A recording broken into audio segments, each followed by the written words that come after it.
Daniel Hayes stood in front of Riverside Coffee House, car keys still gripped in his palm. Every instinct screamed that this was a mistake, a pity date, a setup his friend Mark had orchestrated out of concern, not because anyone actually wanted to be here. He was 34 and felt 50, a single father, a freelance carpenter who smelled like sawdust most days. His idea of a Friday night was assembling Lego dinosaurs with Noah, his 7-year-old son, not sitting across from a stranger making forced conversation. Mark had cornered him at the lumber yard 3 days ago. Her name's Emma. She's great. Just meet her for coffee. I don't need this, Daniel had said. You need something, Mark replied. You've been alone for 3 years. Alone. The word sat in Daniel's chest like a stone. He wasn't alone. He had Noah. That was enough. But here he was, standing outside a coffee shop in Pine Ridge on a Thursday evening, watching his breath fog in the October air. Through the window, he could see couples at small tables, the warm glow of Edison bulbs, the barista pulling shots behind the counter. And then he saw her. She stood by the window facing the river, her profile sharp against the fading light. Auburn hair pulled back. Simple gray sweater. She wasn't checking her phone every 30 seconds like she was waiting for an escape route. She was just looking out at the water, calm, not like someone doing anyone a favor. Daniel pushed open the door. The smell of roasted coffee and cinnamon hit him first. She turned when the bell chimed. Their eyes met. Her expression didn't change. No forced smile. No visible assessment. Just a quiet acknowledgement. "Daniel?" she asked. "Yeah." He crossed the space between them, suddenly aware of the wood shavings probably still caught in his sleeve cuffs. "Emma? That's me." She gestured to the table. "Want to grab a drink first?" "Sure." "Yeah, coffee." He ordered a black coffee because it was simple. She got tea. They sat by the window where she'd been standing. "So," she said, wrapping her hands around the cup. "Mark set this up." "He did. He told you I was great?" Daniel almost laughed. "Those exact words. He told me you needed to get out more." The honesty cut through the awkwardness. Daniel looked at her properly then. Mid-30s, he guessed. Tired eyes but not broken. The kind of tired that came from carrying weight, not from giving up. "Did he tell you why?" Daniel asked. "He said you're a good father, that's all. Not single dad. Not raising a kid alone. Just a good father." Something in Daniel's chest loosened. "I don't usually do this," he said. "Neither do I." They sat in silence for a moment. Outside, the river moved slowly, catching the last copper light of sunset. "Why'd you say yes?" Daniel asked. Emma tilted her head slightly. "Why did you?" He didn't have a good answer. Or maybe he did, and it scared him. Because part of him, the part he'd buried under exhaustion and responsibility, wanted to believe he was still someone worth choosing. "Curiosity," he said finally. "Same." The conversation started small. The weather. Pine Ridge in autumn. The coffee shop's cinnamon rolls, which apparently were legendary. But it didn't feel small. Every exchange felt deliberate, like they were both testing the water temperature before diving in. Emma asked about his work. He told her about carpentry, about building custom furniture in the workshop behind his cabin. She listened like it mattered. "Do you like it?" she asked. "Most days." He paused. "I like making things that last." She nodded slowly. "That makes sense. What about you?" "Project manager. Construction firm." She smiled slightly. "I make sure other people make things that last." "You good at it?" "Very." There was no arrogance in it, just fact. The light outside faded completely. The coffee shop filled with evening regulars. Daniel realized he'd been there for 40 minutes and hadn't once thought about an exit strategy. "Can I ask you something?" Emma said. "Go ahead. Is this as weird for you as it is for me?" Daniel laughed. "A real one." "Yeah, good." She relaxed slightly. I wasn't sure. They stayed another hour. The conversation shifted when Emma asked about Pine Ridge. How long have you lived here? She said. Born here. Left for a few years. Came back about 8 years ago. What brought you back? Daniel hesitated. This was usually where the story got complicated, where people's expressions changed. Family stuff, he said carefully. Emma didn't push. She just nodded and looked back out at the river, now dark except for the reflection of streetlights on the water. I moved here 2 years ago, she said. From Denver. Big change. Needed one. She turned her cup in small circles on the table. I was married. Corporate job. Big house. Everything looked right from the outside. What happened? It wasn't. She said it simply. So I left. Sold the house, took a job here, started over. Daniel found himself leaning forward slightly. That take guts, or desperation. Emma smiled, but there was no humor in it. Hard to tell the difference sometimes. He understood that. The line between brave and desperate. He'd walked it when Jennifer left, when he'd suddenly become the only parent Noah had. Starting over's not easy, Daniel said. No, she met his eyes. But staying in something dead is harder. The words hung between them, true and sharp. A couple at the next table laughed loudly, breaking the moment. Emma glanced at her watch. I should probably go, she said. Daniel felt a small drop of disappointment. Yeah, me too. They walked outside together. The October air was cold now, carrying the smell of wood smoke from someone's fireplace. This was nice, Emma said. It was. She pulled her jacket tighter. Mark was right. You're easy to talk to. So are you. They stood there for a moment, neither moving toward their cars. Would you want to do this again? Emma asked. The question was direct. No games. Yeah, Daniel said. I would. Good. She pulled out her phone. Give me your number. They exchanged information. Her fingers moved quickly, efficient. I'll text you, she said. Okay. She walked to her car, a silver sedan parked near the corner. Daniel watched her go, then climbed into his truck. His phone buzzed before he'd even started the engine. That was better than I expected. Thanks for not making it weird. He smiled and typed back. Thanks for showing up. Wasn't sure you would. Same. He drove home to the cabin on the edge of Pine Ridge, where Sarah, his sister, was watching Noah. The house was dark except for the kitchen light. He found Noah asleep on the couch, wrapped in his dinosaur blanket, and Sarah reading on her tablet. How'd it go? She whispered. Daniel looked at his son's sleeping face, then at his phone. Different, he said quietly. Sarah raised an eyebrow. Good different? Maybe. He carried Noah to bed, tucked him in, and stood in the doorway for a moment watching his son breathe. This was his life. This small person who needed him. Everything else was just noise. But when he got to his own room and checked his phone again, there was another message from Emma. Sleep well, Daniel. He typed back. You too. And for the first time in a long time, he thought he might. They texted over the next few days. Nothing heavy. Emma would send a photo of a project site with a caption like, Contractors found another creative solution today. Daniel would reply with a picture of a chair he was refinishing. On Sunday afternoon, she called. Want to take a walk? She asked. There's a trail I've been meaning to check out. Which one? Silver Lake Trail. Supposed to have good views. Daniel knew it. He'd hiked it dozens of times, sometimes with Noah on his shoulders. When? Now?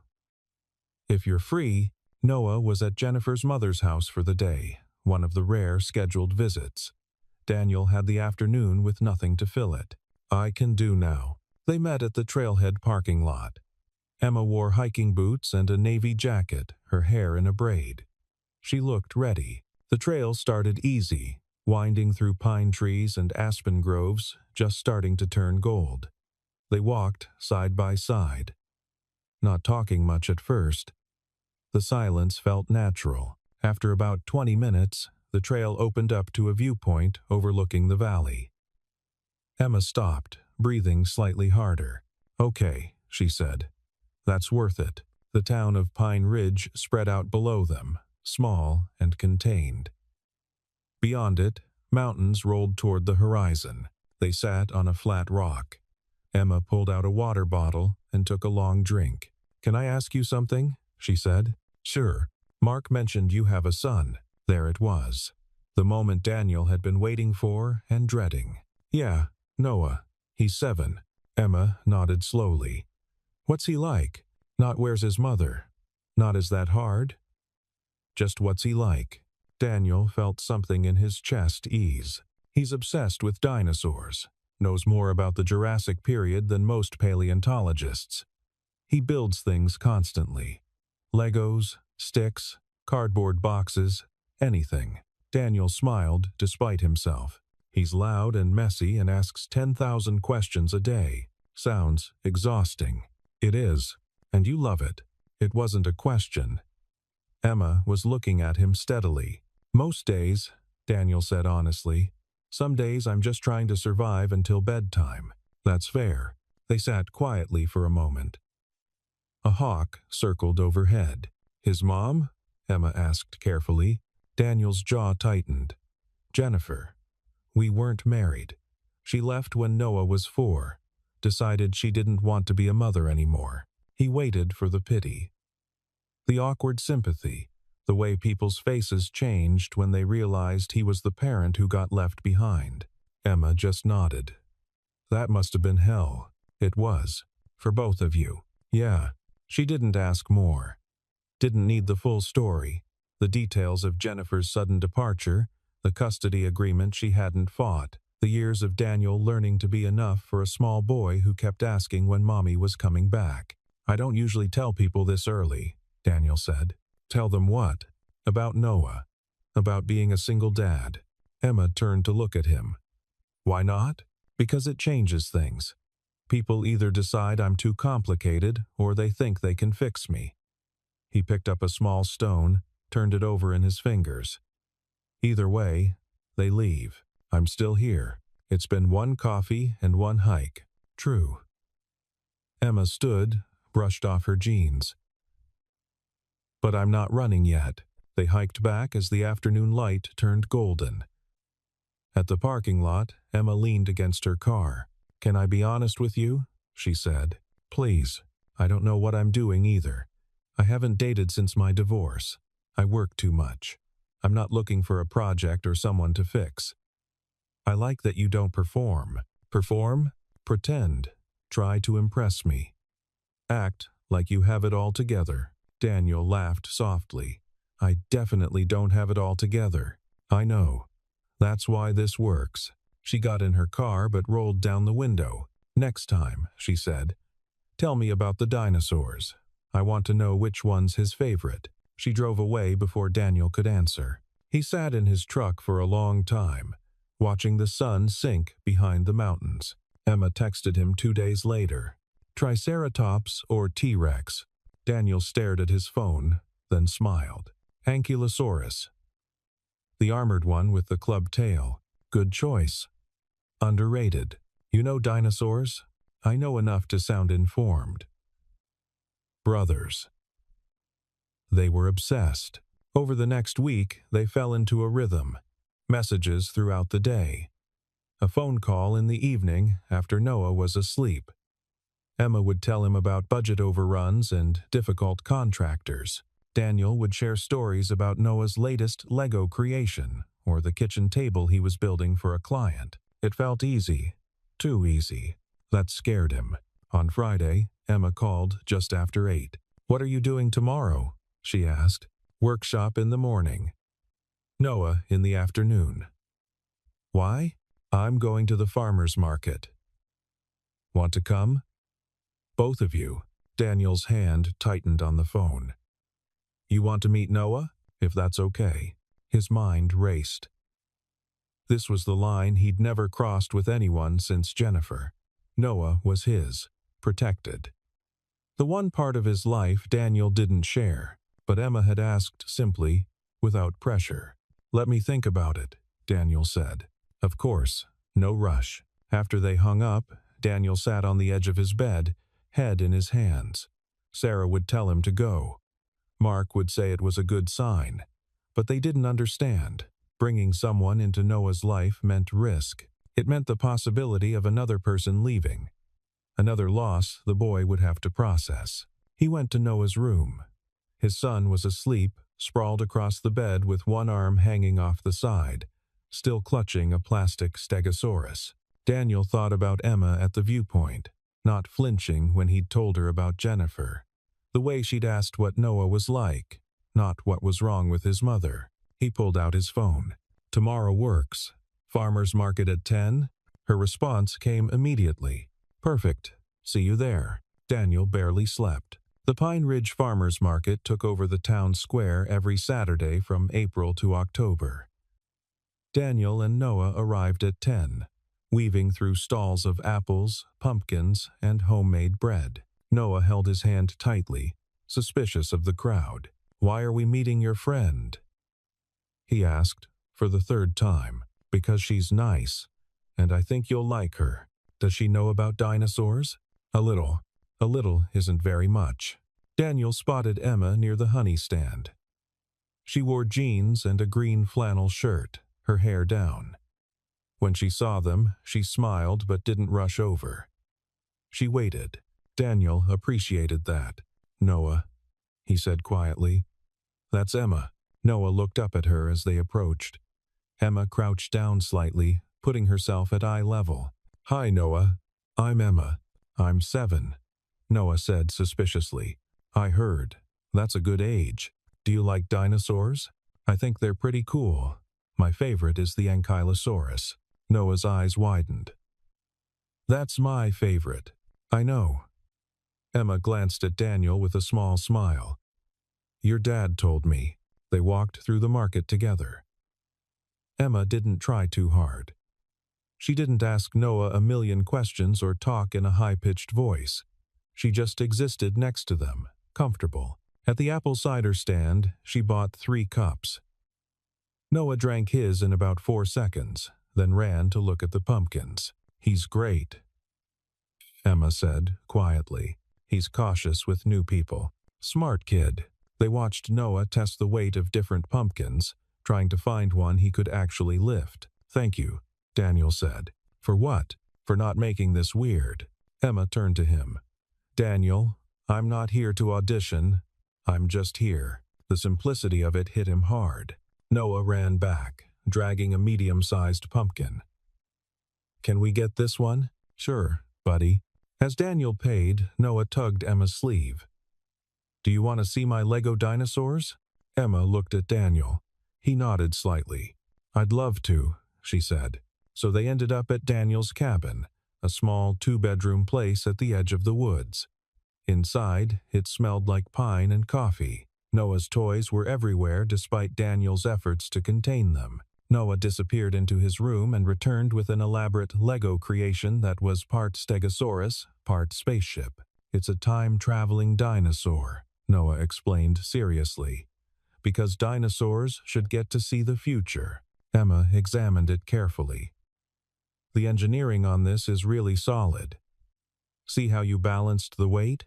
Noah beamed. Daniel stood in the kitchen doorway, watching Emma sit cross-legged on his living room floor, discussing Lego architecture with his 7-year-old son. Something shifted in his chest, something that felt like hope and terror in equal measure. After an hour, Emma stood to leave. Noah hugged her goodbye without being asked. "Can she come back?" he asked Daniel after she'd gone. "Maybe, bud. I like her." "Me too." That night, after Noah was asleep, Emma called. "Your son is wonderful," she said. "He liked you too." "That's rare." "Daniel?" "Yeah? I meant what I said earlier. I'm not performing. This is me showing up." She paused. "If it's too much or too fast, tell me, but don't push me away because you think I can't handle this." Daniel closed his eyes. "I'm scared." "Of what?" "Of you leaving. Of Noah getting attached and then losing someone else." "I can't promise I won't leave," Emma said quietly. No one can promise that, but I can promise I won't leave because being a father is too hard, or because Noah needs you, or because your life is complicated. Her voice steadied. Complicated doesn't scare me. Dishonesty does. I'm being honest. I know. That's why I'm still here. They talked until midnight, about fears and ex-partners and the weight of starting over. When Daniel finally hung up, he felt exhausted and lighter somehow, like maybe, just maybe, he didn't have to carry everything alone. October turned to November. The aspen trees dropped their leaves. Pine Ridge prepared for winter. Emma became part of the routine. Not every day. Not intrusive, just present. She'd meet them at the park on Sunday afternoons. Noah would play on the swings while they walked the perimeter, talking about everything and nothing. One evening, Daniel was working late in his workshop, sanding a table frame, when his phone rang. "What are you doing?" Emma asked. "Working." "You?" "Reading a terrible project proposal." "Want company?" "It's 9 o'clock. I know what time it is." 20 minutes later, she showed up with 2 coffees and sat on his workbench, watching him sand. "You don't have to stay," Daniel said. "I know, but she did." For 2 hours, she sat there, occasionally asking questions about the wood or the joinery, mostly just existing in his space. When Daniel finally stopped, hands aching, she handed him his coffee. "This is what I do," he said. "Most nights. After Noah's asleep. It's not exciting." "I don't need exciting," Emma said. "I spent 10 years chasing exciting. It was exhausting." "What do you need?" She looked at him steadily. "Real." They started seeing each other 3, sometimes 4 times a week. Emma would come over for dinner. Nothing fancy, just pasta or tacos, with Noah chattering between them. She'd help with dishes while Daniel got Noah ready for bed. One night, after Noah was asleep, they sat on Daniel's small back porch. The November air was cold, stars sharp overhead. "Can I tell you something?" Emma said. "Always. I didn't think I'd do this again. After my divorce, I was done. No more relationships, no more trying to fit into someone else's life." "What changed?" "You didn't ask me to fit." She pulled her jacket tighter. "You just let me be here." Daniel reached over and took her hand. She laced her fingers through his. "I'm falling for you," he said quietly. "That terrifies me." "Good," Emma said. "Easy is overrated." They sat in the cold until Daniel's fingers went numb, neither wanting to move. Noah asked questions constantly now. "Is Emma your girlfriend? Is she going to live here? Can she come to my birthday?" His birthday. December 3rd. Still 3 weeks away. Daniel mentioned it to Emma during one of their evening calls. "He wants you there," Daniel said. "If that's too much, I'll be there." "You don't have to." "Daniel." Her voice was firm. "I'll be there." The party was small. Just a few kids from Noah's class at the Pine Ridge Community Center. Sarah helped set up. Mark brought pizza. Emma arrived with a wrapped present and a quiet confidence. Noah spotted her immediately and ran over. "You came." Of course, the gift was perfect. A book about paleontology, but also a build-your-own dinosaur skeleton kit, so you can see how they're put together, Emma explained. Noah hugged her so hard he nearly knocked her over. Daniel watched from across the room. Mark appeared at his elbow. "She's good with him," Mark said. "Yeah. You going to mess this up?" Daniel shot him a look. "Probably." "Don't." Mark clapped his shoulder. "You deserve this, man." The party chaos swirled around them. Kids screaming, cake smashing. The beautiful disaster of 7-year-olds hopped up on sugar. Through it all, Emma helped clean up, mediated a dispute over party favors, and sat with the quiet kid who didn't know anyone. At the end, when the last parent had picked up their child, Noah crashed on the couch, exhausted and happy. Emma started gathering trash. Daniel caught her hand. "You don't have to do that." "I know." "Emma." She looked at him. "Thank you," he said. "For being here. For him." I'm not here for him, she said gently. I mean, I like Noah. But I'm here for you. He's part of you. I get that. Sarah drove Noah home. Daniel and Emma finished cleaning the community center in comfortable silence. In the parking lot, under the December stars, Emma leaned against her car. I should tell you something, she said. Daniel's stomach dropped. Here it comes. The too much, the can't do this. I'm falling in love with you, Emma said. With both of you. Your whole messy, complicated, beautiful life. She met his eyes. And that scares me, because I swore I wouldn't do this again. Daniel stepped closer. What changed your mind? You didn't ask me to change mine, you just asked me to show up. He kissed her then. Soft and certain. When they pulled apart, Emma was smiling. So, she said. What now? Now? Daniel took her hand.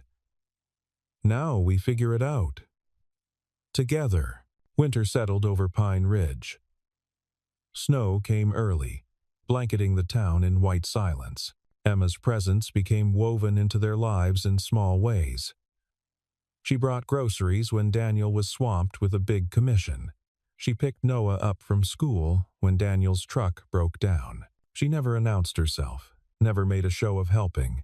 She just did what needed doing. One evening in mid-December, Noah got sick. Fever, chills, the works. Daniel sat with him, cool cloth on his forehead, while Noah shivered. Emma showed up at 8 with soup and children's medicine. Sarah told me, she said at the door. Can I help? You don't have to, Daniel. She stepped inside. Stop telling me what I don't have to do. They took shifts through the night. Daniel would sit with Noah while Emma dozed on the couch, then they'd switch. At 3 in the morning, Noah's fever broke. Emma was reading in the kitchen when Daniel came out, exhausted. He's sleeping, Daniel said. Good. She stood, stretched. I should go. Stay. She looked at him. Yeah, please. They fell asleep on Daniel's couch, her head on his shoulder, his arm around her. When Noah padded out at 6, still pale but better, he found them there. Is Emma sleeping over now? He asked. Daniel opened one eye. Just this once, bud. Okay. Noah climbed between them, and Emma automatically made room, still half asleep. They stayed like that, the three of them, as dawn light filled the cabin. The workshop became their space. Emma would bring her laptop and work at the bench while Daniel built furniture. Sometimes they'd talk. Often they wouldn't. The companionship was enough. One night, she looked up from her screen. I need to tell you something. Daniel set down his plane. What's wrong? Nothing's wrong. But I got offered a promotion. Senior project manager. It's a good opportunity. His stomach tightened. Congratulations. It's in Denver. There it was. The other shoe dropping. When? He managed. I haven't accepted. Emma closed her laptop. I wanted to talk to you first. It's your career. Daniel. She stood. I'm not asking your permission. I'm asking what you want. What I want? Yes. Do you want me to stay? Do you want to try this? Or are we just passing time? He crossed to her. I want you to stay. I want this. I want you. He took her hands. But I can't ask you to give up your career. You're not asking. I'm choosing. She squeezed his hands. I like my job here. I like Pine Ridge. I like this life. And I love you. Emma, you don't have to say it back. Not until you're ready. But I needed you to know. Daniel pulled her close. I love you, he said against her hair. I've loved you since the farmer's market. Maybe before. Yeah? Yeah. She turned down the promotion. Told her boss she was exactly where she needed to be. January brought brutal cold and a message Daniel never expected. Jennifer wanted to see Noah. The text came on a Tuesday afternoon, short and direct. I know I have no right, but I want to see our son, please.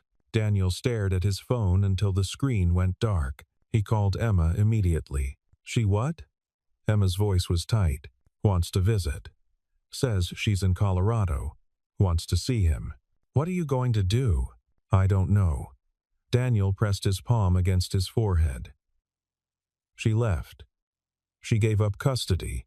She doesn't get to just... What does the custody agreement say? She has visitation rights. She's never used them. Silence on the line. Daniel, Emma said carefully. What do you want to do? I want to protect him. I know. But maybe this is her trying. The words hit hard because Emma was right.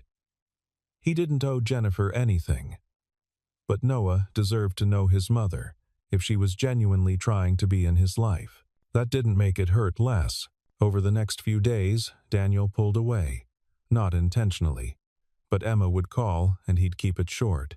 She'd offer to come over and he'd say he was busy. On Friday, she showed up anyway.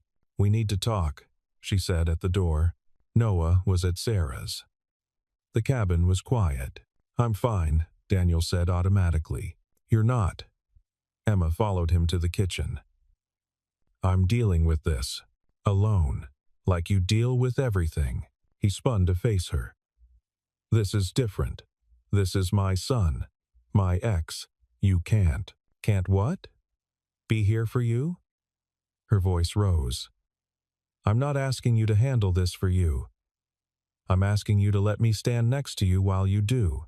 What if she takes him? The words burst out.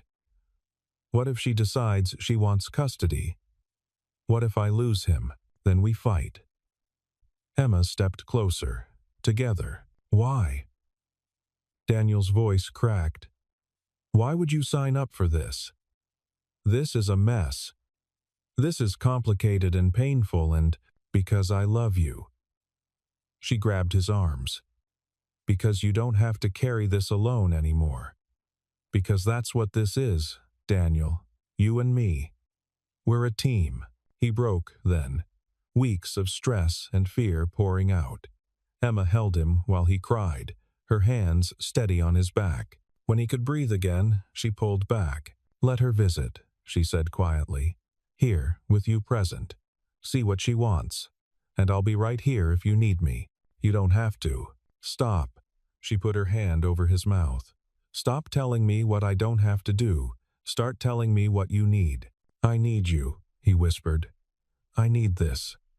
Us. Then you have it. They made the arrangements. Jennifer would visit the following Saturday. 1 hour at Daniel's cabin, supervised. The night before, Emma came over after Noah was asleep. I won't be here tomorrow, she said. This is something you need to do with just Noah. But I'm a phone call away. Okay, she kissed him. You're a good father. Whatever happens, remember that. Saturday arrived cold and clear. Noah was nervous, asking questions Daniel didn't have answers for. Why does she want to see me now? I don't know, buddy. Is she going to stay? No. Just visiting. Jennifer arrived at 2. She looked older, tired. Her hands shook when she knocked. Daniel opened the door. Jennifer. Daniel. She looked past him. Is he? In the living room, Noah stood by the couch, small and uncertain. When he saw Jennifer, something flickered across his face. Recognition, maybe, or just curiosity. Hi, Noah, Jennifer said softly. The hour was excruciating. Jennifer tried, asking about school and friends. Noah answered in short sentences, polite but distant. Daniel sat nearby, watching, ready to intervene. At 3, Jennifer stood. I should go. Noah nodded. At the door, Jennifer turned to Daniel. Thank you for letting me see him. This doesn't change anything, Daniel said quietly. He's stable now, happy. I won't let that get disrupted. I know. Jennifer's eyes filled. I'm not trying to take him. I needed to see that he was okay. He's better than okay. Because of you. She wiped her eyes. You're a good father, Daniel. You always were. After she left, Noah was quiet. Daniel sat next to him on the couch. How do you feel, bud? I don't know. Noah leaned against him. Is she going to visit again? Do you want her to? Maybe. But just sometimes. Okay.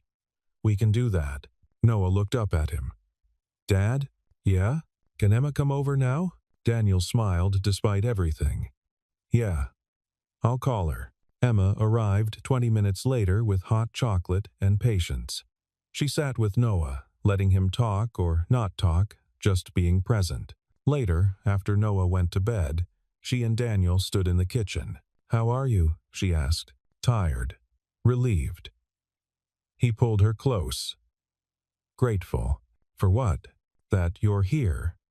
That you stayed. Emma looked up at him. I'm not going anywhere, Daniel. This is it for me. You and Noah. This life. I'm choosing it. Every day. He kissed her forehead. I'm choosing you, too. Good. She smiled. Because we're kind of a package deal now. Through the window, snow began to fall, soft and steady. Inside, the cabin was warm. Noah slept peacefully down the hall.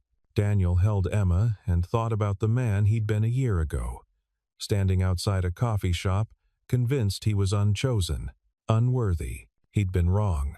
Love hadn't shown up with fireworks or grand gestures. It had arrived quietly, in a woman who brought soup when his son was sick, who sat in his workshop doing nothing in particular, who stayed when staying was hard. What are you thinking? Emma asked. That I'm lucky. We both are. They stayed like that as the snow fell, building a soft, white world outside. Inside, they had something stronger. Something built on honesty and showing up and choosing each other, again and again. Not a fairy tale. Something better. Something real. 3 months later, spring came to Pine Ridge with wildflowers and warming air. Daniel finished a custom bookshelf for a client in town. Emma got promoted to regional manager, a role she could do from Pine Ridge. Noah's dinosaur obsession evolved to include geology, the cabin filled with rocks. One Sunday afternoon, they hiked Silver Lake Trail together, all 3 of them.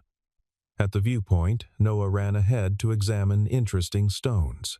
Emma leaned against Daniel, looking out at the valley. Happy? She asked. Very. Me too. Noah called them over to see a rock shaped like a stegosaurus plate. They admired it appropriately. On the hike back, Noah walked between them, holding both their hands. Are you guys going to get married? He asked suddenly. Daniel and Emma looked at each other over his head. Maybe someday, Emma said. Okay. Noah seemed satisfied. Can I be in the wedding? Definitely, Daniel said. Cool. That easily. The future was spoken into existence. Back at the cabin, while Noah built elaborate rock formations on the porch, Daniel pulled Emma aside. Did you mean that? He asked. About someday? Did you? Yeah. He took her hands. I want all of it. The messy, complicated, real thing. Emma smiled. Then, that's what we'll build. And they did. Not perfectly. There were hard days and arguments and moments of doubt.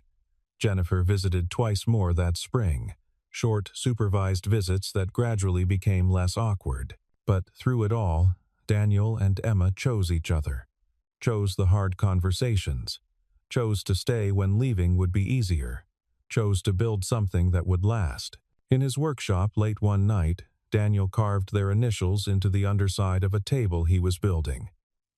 E+D+N, a family made not by blood or obligation, but by choice.